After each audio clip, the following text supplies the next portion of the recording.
We are delighted that you're joining us for another podcast of Wake Up Aligned, and it is the podcast for chiropractors, where we get to talk about chiropractic lifestyle, and topics of interest. You can contact us through our email, and that is mailbag@amcfamily.com. Welcome back to another episode of Wake Up Aligned, the podcast that is for you, the chiropractor. I'm your host, Dr. Shannon McMurtry, and I'm here with my good friend and longtime friend, Tom Owen. And Tom, I think today we're going to have a stats call. Now, you know I love stats, and I'm a big nerd, self-professed nerd with stats. But for me, stats for my work is like the chiropractor taking the x-ray, right? It is the glimpse of what's happening inside, not based on how you feel or what you think, but what do the numbers show. And I've got a very important stat to review today. And it's an overlooked stat, and we'll get to that in just a minute. But I know that you recently had lunch with a doctor who is doing whatever it takes, and we always want to give a special acknowledgement to those with the right attitude and doing and taking that approach. So, what's your shout out for this week? First of all, can I just give you a real quick response to what you just shared? You know, because everyone's figuring out, oh, this episode's going to be on stats. How boring. Let me tell you, the stats is what moves the needle. Because in any business, you know, you are a chiropractor. I know you have a passion and a love for treating the patient. But bottom line is you are a business. And if you don't know your numbers, then you don't know your business. And that's like these days driving and your GPS doesn't work. Right? Don't confuse motion with progress. Yeah, you're going down the road, but you don't know where in the world you're going. And if you don't, like I said, if you aren't able to drive according to your stats. So here's another thing, Dr. Shannon. It's not just having stats, it's having accurate stats. Because an inaccurate number does nothing for you able to plan for future business. The stats are not just for what we did this week. It helps you plan and understand where the business is propelling, and you fix problems before they become problems. So, you know, I'm excited for this episode where others are like, oh, we're going to talk about some stats. Yeah, it's going to be enlightening, and I'll assure you it can be impactful to your practice within the next week or so.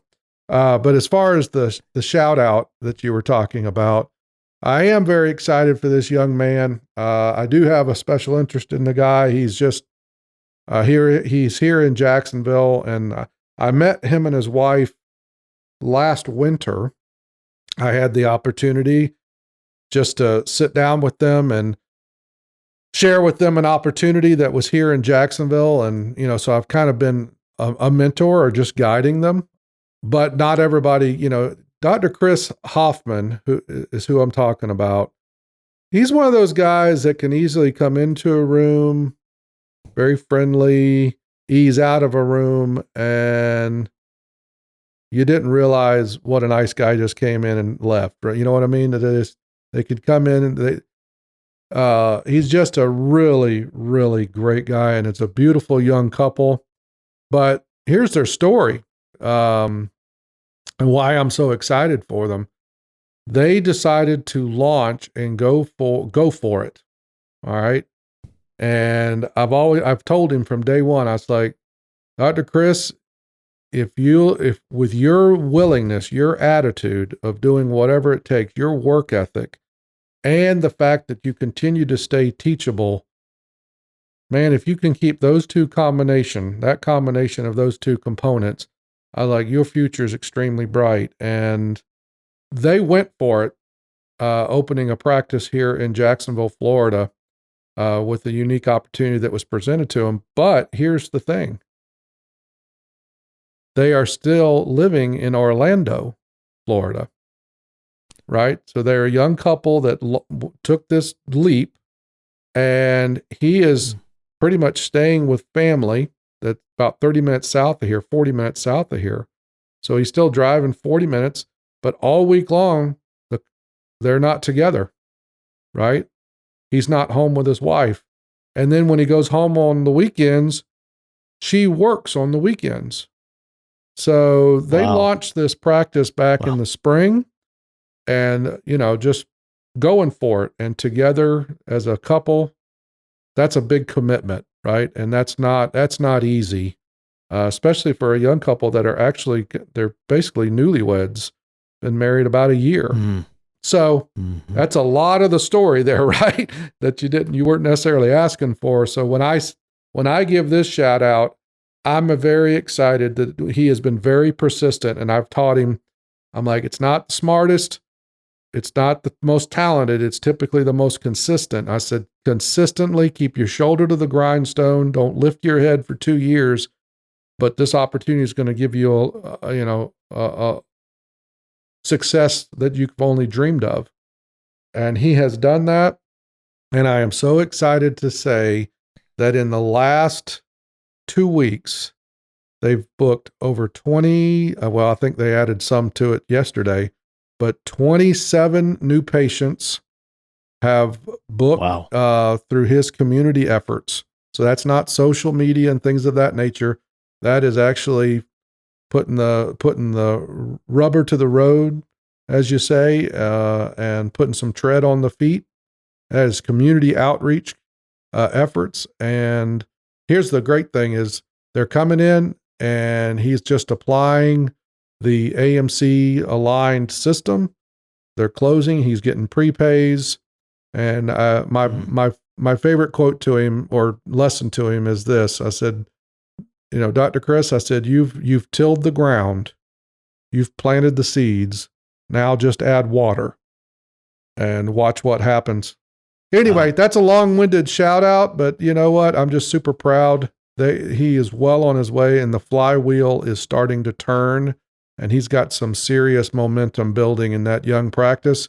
And what's exciting news is that I believe within the next 90 days, they will be relocating to Jacksonville permanently and the couple will be back together like they're supposed to be. But that's a hard road for a young couple to go, but so you have to get behind them and pull for them. And it's just exciting to see that starting to show some fruit. That is a long-winded shout out, but that's what you do best is long-winded. So in all seriousness though, when I heard you sharing that story, I thought about your dad saying the world will step aside or get in line with a person who knows where they're going. And Dr. Hoffman obviously knows where he is going. High caliber young man, and certainly a gracious and understanding new bride, because that's a difficult road to hoe. So shout out to both of those, and you AMC aligned family members. You see Dr. Hoffman or his bride at a summit, you make sure you give them a pat on the back and some encouragement. That's very inspiring. I appreciate you sharing that with us today. I am kind of shocked that there are people out there that think stats might be boring. I was, when you shared that earlier in the podcast, I didn't know how to take that. Stats are boring? What? Stats are never boring. No, nobody thinks stats are fun, right? I'm not the only one who feels that way, correct? Okay, I'm getting blank stares from my co-host and the producer, so maybe I am the only one. I will try to make these stats engaging and meaningful and give you some interpretive data on the subject we're going to cover today. We will be talking about next month's appointments. If you are an AMC aligned family member, then you know this is part of your monthly stat record. And a lot of you don't even look at it. You're not even quite sure how it is calculated, where it comes from. If you are not an AMC aligned member and you have a software like Cairo Touch or any of the other very common ones out there, this number is actually a button click away in your software. But what it shows you is a glimpse of where your business will be in the next 30 days. And that is extremely important because not only does it predict where you will be, It also gives you a great deal of insight about what you did this month and maybe where some problems are being found that you're not aware of. So let's talk about this stat and the demographics of patients that go into it.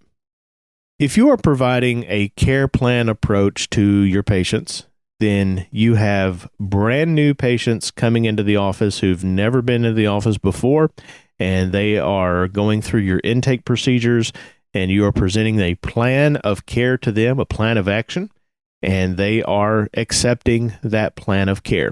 Okay, whatever that plan is, however long it's going, we have a written, detailed plan of a attack on the problem. Patient says, that sounds good, doc. That's what I'm going to do. This is the first demographic, the first group of people that you would expect to see booked out in the next 30 days. Okay. Now, if you don't see this group booked out in the next 30 days and you are providing plans of care to patients, then there is a disconnect between what you expect and what the reality is. Now, if you're thinking correctly about your patient relationships, you know that if you put a plan together and you're expecting them to follow that plan and they are not booked out for that plan, we have a hole in the bucket, right? Tom, how many times we've talked about the holes in the bucket? You can pour all the water in, but if you're losing as much water out as you're pouring in, you've got to constantly what? Continue to pour water. This is where the doctor gets to be burned out, right? Because they get on the marketing wheel and the churn and burn approach and whatever. And we have to stop that. Our members, thankfully, don't have to deal with that anymore because they follow our system and they know how to present a plan of care to the patients. But the first demographic, the first group of patients you're going to see in the next 30 days are the brand new patients to your office this month who've accepted your care approach. Okay. Second group of patients, you have previously established patients. They came last month, 2 months ago, 7 months ago, whatever. And they not only accepted a plan back then, but they are continuing with that program this month and next month. Those patients you would expect to see in the next 30 days, at least for, a checkup or something, right? If you're doing a plan of care that's 6 months, then, once you get to the 6-month mark, they won't have an appointment necessarily booked in the next 30 days. They should. But you may not be doing it that way.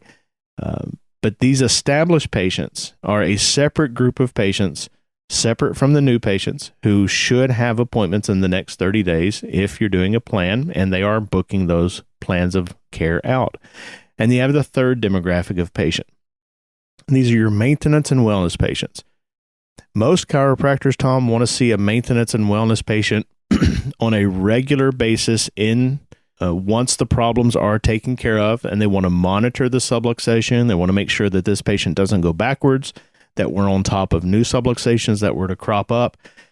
And depending on where that patient is, that may be once a month. It may be once every 3 weeks. There might be people that you're seeing once a week for checkups just because of the nature of their health and the damage that had taken place before they ever stepped foot in your office. This is the third demographic of patients that will be booked out in the next 30 days, right? The maintenance and wellness patients. Who will not be booked out? Drop-in and call-ins. Hopefully you don't have a lot of those. If you have a high percentage of drop-in and call-ins in your office, and by high, I mean, I'm talking about over 10% of your regular patient visits for the month. If over 10% of those are drop-in and call-ins, you have a problem that is looming. It may not be a problem today for you, but it is a problem that's coming. Right? You're not going to see those people booked out for the next 30 days because they don't have an appointment scheduled. And certainly you're not going to see the new patients coming in the next 30 days booked. But everybody else should have an appointment that's set. What does that do for you as the provider? That gives you a great deal of insight as to where your practice is going to be in the next 30 days, and it gives you some comparisons. Where is my practice in the next 30 days compared to where my practice is at the previous 30 days or the month that I'm wrapping up right now? Tom, our goal, what we would like to see is around 90% of the volume of patients you saw the previous 30 days booked out for the next 30 days. Now, that's what we would like to see. Would you like to take a guess on how many providers outside of Aligned AMC actually get to that stat? How many of them have their business booked out 90% in advance before the month even begins? Outside of Aligned? Yes, sir. Well, obviously, it's not going to be a good number, or you wouldn't be asking me. But if you were just going to ask me that on the fly, I'd say probably at best, knowing what I know about the lack of systematic approach to so many members, plus they're running that churn and burn model, that's good gracious. That's at least 90% of the profession as a whole is running the churn and burn. So I'm going to guess maybe 10%. That would be generous, but that's a very, very close estimate. And why is that? Because the national average of PVA is what, correct, 6? So many folks aren't even keeping their patients for the current month, let alone the next 30 days. What does this look like from the practitioner standpoint? You listeners right now, have you ever reached the end of the month and you can feel the anxiety building because you do not know what to expect in the next 30 days? And you feel like, oh my gosh, I just completed a really good month. We had a fun time. We helped a lot of people. The revenue was up. We were current on all our bills. But oh crap, I don't know what's going to happen next month. That is what it feels like when you do not have control over your business. The stat that we're talking about today fixes that anxiety. It fixes that stress. It fixes that uncertainty. And quite frankly, your patients get better care, and the better the care that they get, the more referrals they offer you up, the better they are satisfied with the care, the more feedback they give you. So fixing this problem not only fixes some ills at the provider level, it fixes some things at the patient level as well. So if we're shooting for, go ahead, Tom. I was just going to point out that it only removes the anxiety.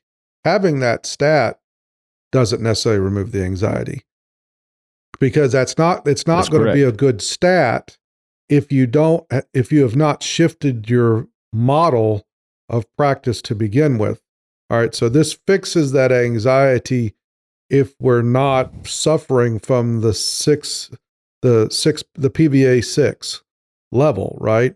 If you're still doing the churn and burn and you don't know how to create patient compliance and you don't know how to retain the business, all this is doing is, if you fix that core problem, like that cornerstone of the foundation, then these can be components of the other 4 corners that allows you to remove the anxiety. So you're not going to like that stat if you're still using the churn and burn model, if that makes sense. Another point and one more point before I throw it back to you is, those of you that out there that are doing the run and gun and you've let that overhead sneak up, I'm not so sure having that stat, even if it's a good stat, if that completely removes the anxiety, because when you let that overhead sneak up for the wrong reasons, right? And you let it get to 15,000, 30,000, Lord knows we've seen 50, 65,000, but just 30,000. When you let it get to that point, there's an anxiousness that occurs when you don't have that foundation core business of, oh crap, I had a really good month. I collected 42,000, but guess what? The month turned over. And as the month turned over, now you're back to, I have to do $30,000 this month. There's pressure, there's anxiety.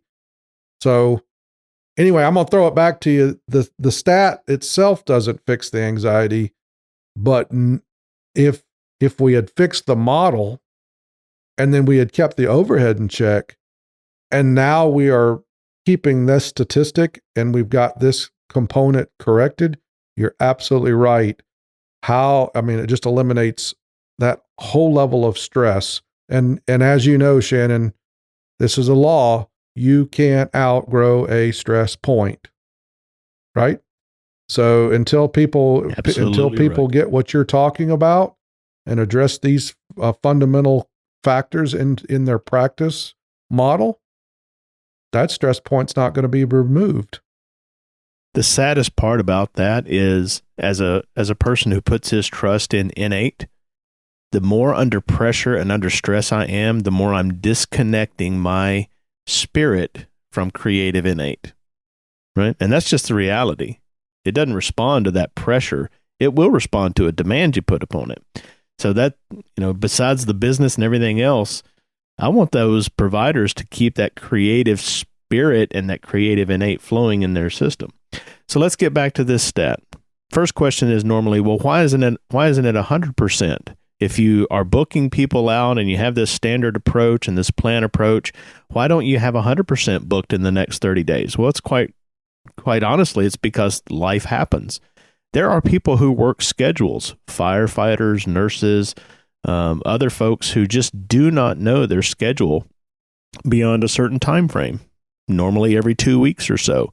Well, those people are going to be unable to book those appointments out for 30 days, 60 days, a year in advance.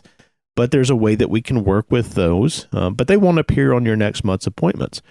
The other majority of the practice, they do know their schedule's out. So that's why that 90% is not 100%, but it's also the reason why it's not 40 or 50%.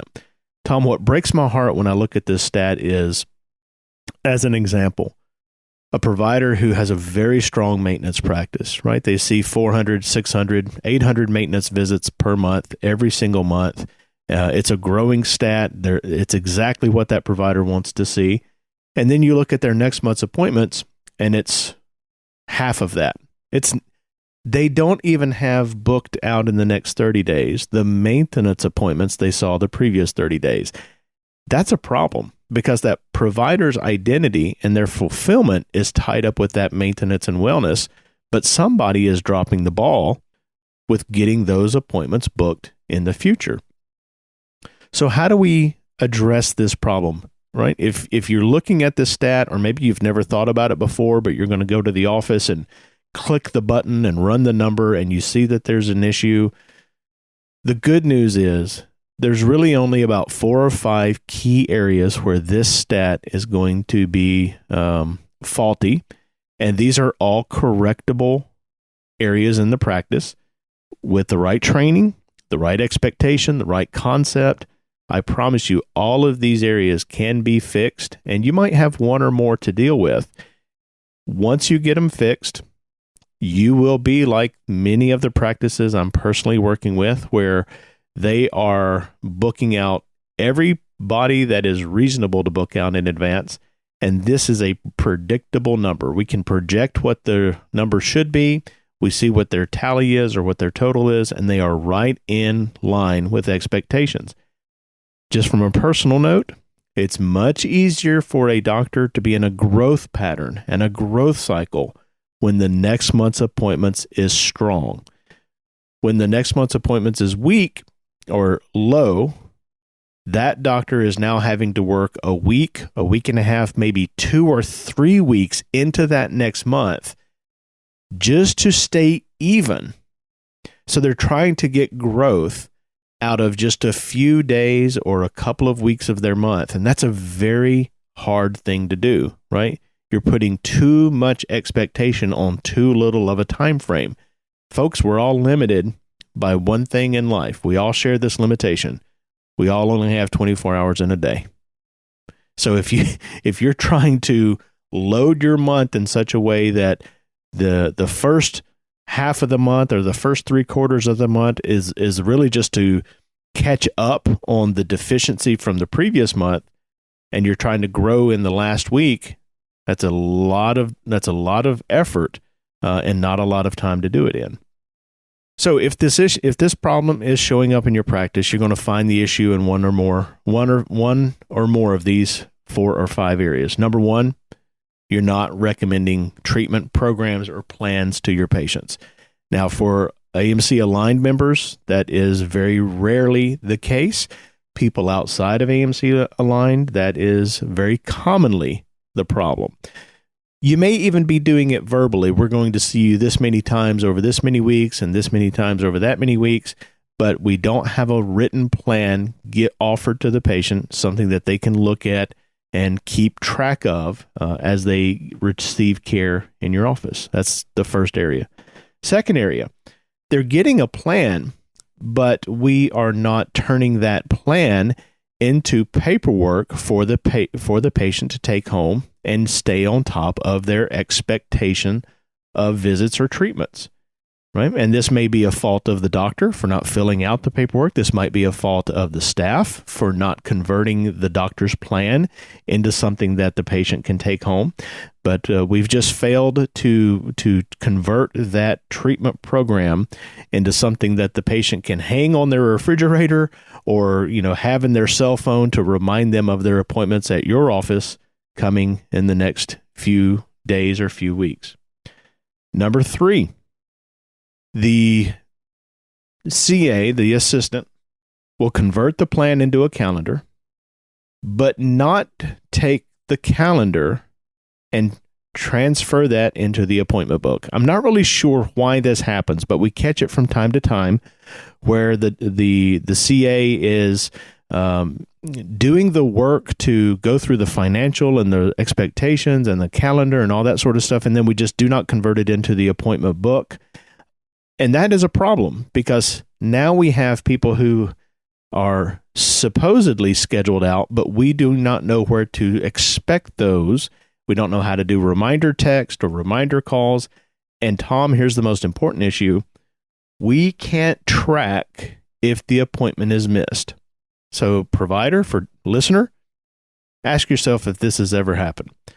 You're walking through the office or you're mowing the grass on the weekend and just in your head pops a patient. Mary Jones. Man, whatever happened to Mary Jones? So next available opportunity, you go to the computer, you go to the front desk, you pull the chart, you look her up. Wow, it's been 8 weeks since we've seen Mary Jones. I could have sworn she was in here just a couple of weeks ago. And nobody knows what happened to Mary. Well, what happened to Mary was she didn't have an appointment scheduled. She didn't get a reminder. No one tracked it after the fact when it was missed because nothing was booked out. And now we have a patient who has dropped out of care. And these are really good patients. They don't intend to drop out. It's a casual dropout. It's a big, big problem. But that's the third area here. We have a calendar that hasn't been put into the appointment book. Fourth area, right? Fourth area, and this is the most common that I've run into, is we're doing the plan, we're doing the calendar of appointments, we're putting it into the appointment book, but now we're booking that calendar into very short bursts. Sometimes, Tom, they're even taking that calendar of care for the year and they're booking it visit to visit there at the front desk. So every time the patient comes into the clinic, goes through the adjustment, the treatment, all that sort of stuff, they have a checkout procedure and they book out the next appointment. Now we've taken something that is designing efficiency, something very important to you, designing efficiency into that appointment and into that patient relationship, and now we're making it inefficient because we've done all the work, but now we're doing extra redundant work there at the front desk every single visit. That is a problem, and that's a problem because people go through the clinic and avoid checkout procedures, right? Here's the reality. Staff is busy. They're answering a phone. They got the lobby full. There's a person coming off of therapy. The toilet's overflowing. There's a solicitor there at the front desk asking to see the doctor. But they have all this activity. And the patient comes through, sees the activity, and gives them the old, pantomime phone to the ear, I'll call you. And the patient intends to, but they never do. Why? The patients have a busy life as well. So now we've taken a patient that we've handled the right way. We've presented the plan. We've created the calendar. We're supposed to be booking the appointments out. And now we're managing those appointments in very short runs. And the patient unintentionally gets busy and forgets to call. Now, the longer that happens, the more guilt that patient develops in their psyche about missing the appointment. So now we've taken that patient who's a great patient and we've converted them into feeling badly about not getting into the office. This person is going to not come back to the office unless they're invited or pursued through recall reactivation efforts. Okay. And then the last one, and this is a problem for the doctors, a friendship practice, right? You're trying to manage those patients through friendship. Now we've lost respect, we've lost authority, and the patients are now in control of their appointments at the front. So rather than following a plan or following the doctor's orders, now the patients are calling out their appointments there at the front. All of those, any of those, a combination of those could be suppressing the next month's appointment expectation, but they're all fixable. We know how to fix them. Our family members, our AMC aligned members, are avoiding those. They've closed the gate on that. But there may be listeners today that have never considered how that stat is derived and what it means when it is underperforming. It is a fixable thing, and you should fix it. Not just for your business, but you should fix it for that. It's because it's in the patient's best interest to do so.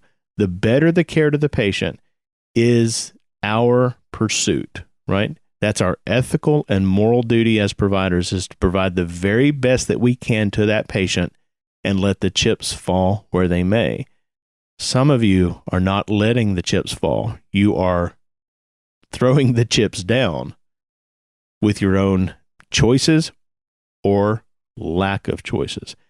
So I know, Tom, it's hard to cover stats on a podcast like this, but this is a very important one, and one that I recently did over an hour of training for our mentors as well. So, I could talk and bore people to tears with it more so than what I did today, but it's very important, and I just want to bring an awareness to this stat, not only to the importance, but what it means when they do the research and check it out and realize it's underperforming.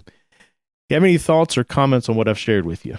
Well, we try our best to make these podcasts more conversational, but it's also very difficult to tackle what you just did without, giving, a teachable component to it. So I really appreciate you taking it through that process and understanding an in-depth approach to it. And I would encourage everybody,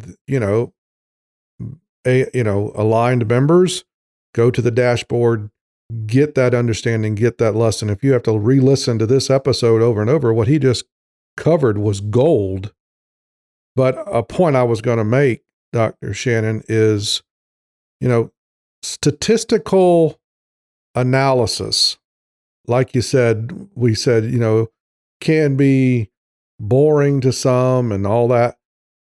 You don't have to be a wizard with numbers to have this component fixed inside your practice. And again, there's probably 1,000 different reasons I could bring up of why the CA coaching program is so valuable to so many.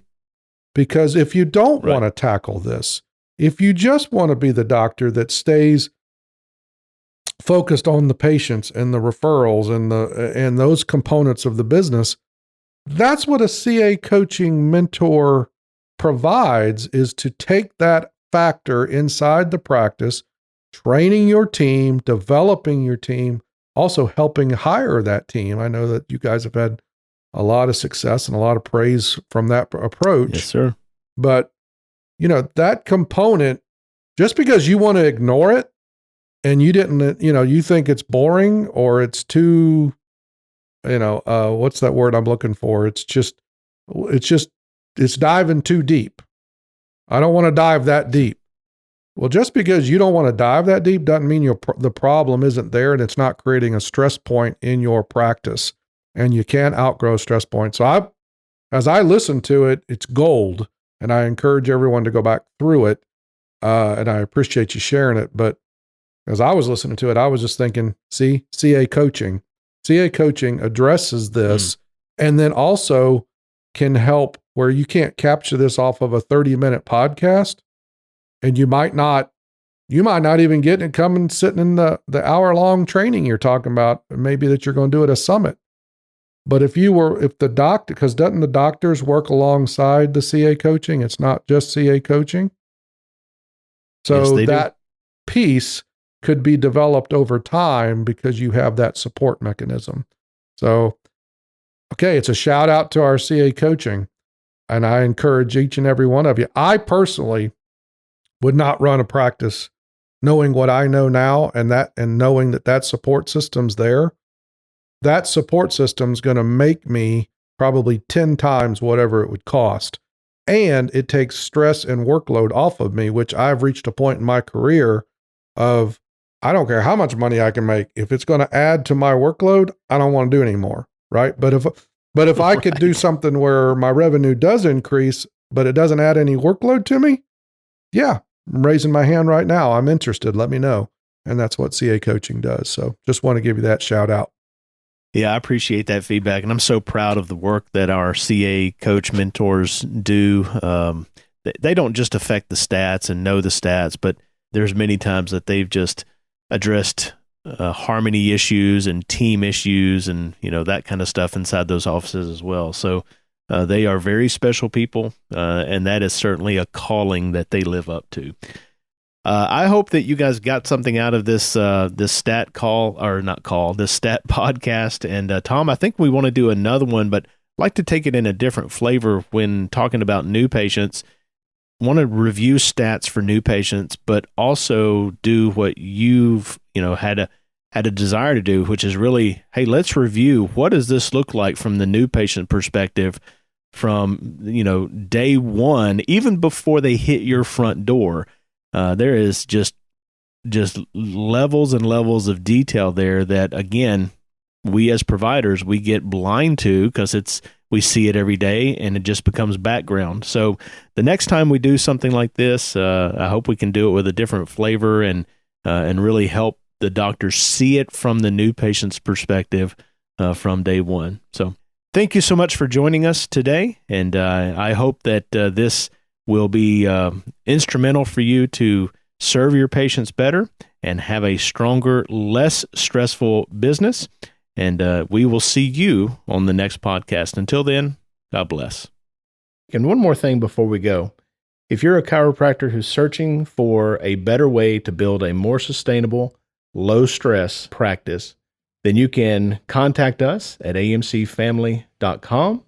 You can schedule a discovery session, or you can access any of our free content, webinars, podcasts, and the like.